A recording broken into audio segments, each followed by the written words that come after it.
Mga kapuso, makabilib ang talento sa usa ka Dabawenyo sanglit pinaagi sa strings, makaporma siya og nagkadaiyang disenyo. Atong makauban, si Sandy Padilla.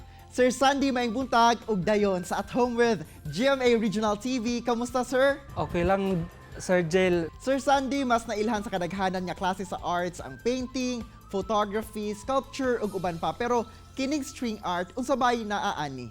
Ang string art is gawa na siya sa tanod ug sa mga lansang. Mao na siya ang kaibahan sa painting kay mogamit jud ka ng lansang og hilo.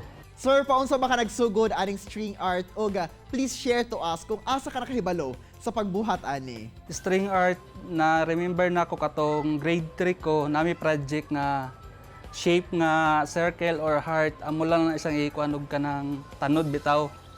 Tapos nga katong nag-abroad ko, maragihimo na ko siyang hobby dito sa abroad ba pawala sa homesick. Tapos gabuhat og mga artworks dito. Dito ko nagsugod nga ipadayon to nga ako ang string art nga naibalaan dati. Sir, bisan pa man anaa pa ka nagtrabaho sa abroad kaniadto, ang imo mga obra sa string art ni patok sab daw didto. Ning patok dito sa sa ako ang gitrabahoan nga coffee shop kay pag mopalit akong amo sa string art, ginasabit man niya dito sa iyang coffee shop. Tapos ang mga client na mga customer sa coffee shop, nagapangutan na nga, kinsay nagabot ana dito, nagapa-customize na sila sa kuha sa ilang mga design. So dito, naka-decide ko nga, maka-income man po dahil ko ani no. I-try ka na ko ni sa Pilipinas. Mao tong hinungdan nga ning uli kog balik diri sa Pinas. Tapos mao na niya akong gisugdan nga negosyo ana. Sir, unsa ba ka mitikuloso ang pagbuhat og obra pinaagi sa string art?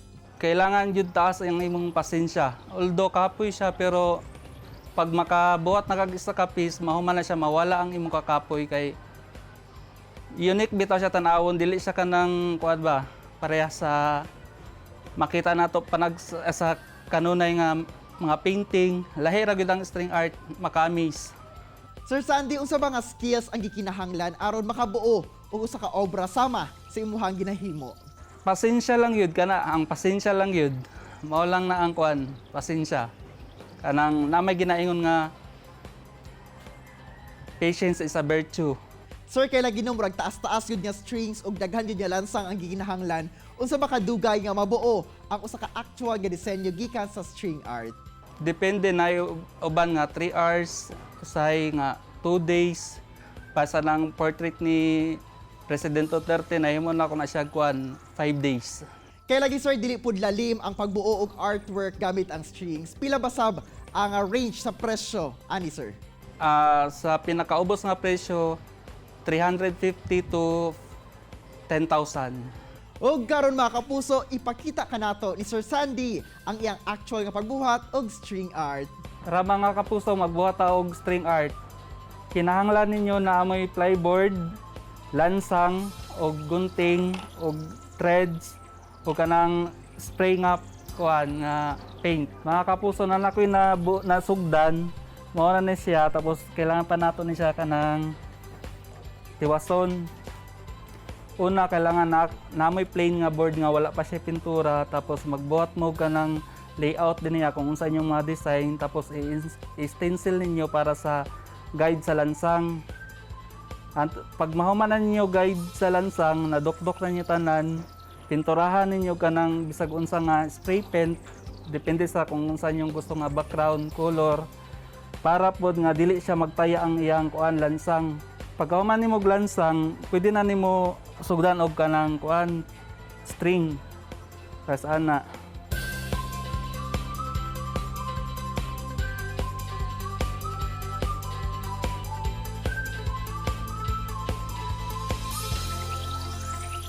Hurar lang mo siya kanang nag-color bitaw.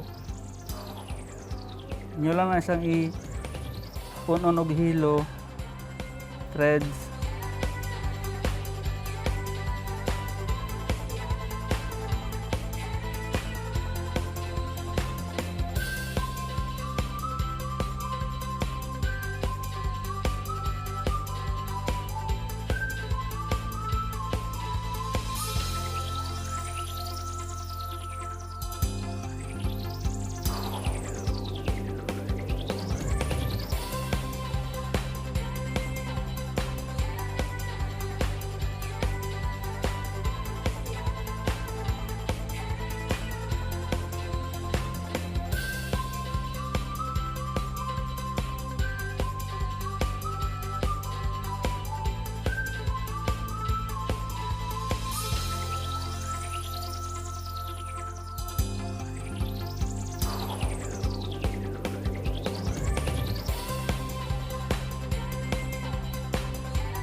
Okay mga kapuso, mga itong human karong adlaw nga customized string art at home with GMA Regional TV. Wow, amazing artwork gayud no. Kuhang-kuha ang logo sa At Home with GMA Regional TV.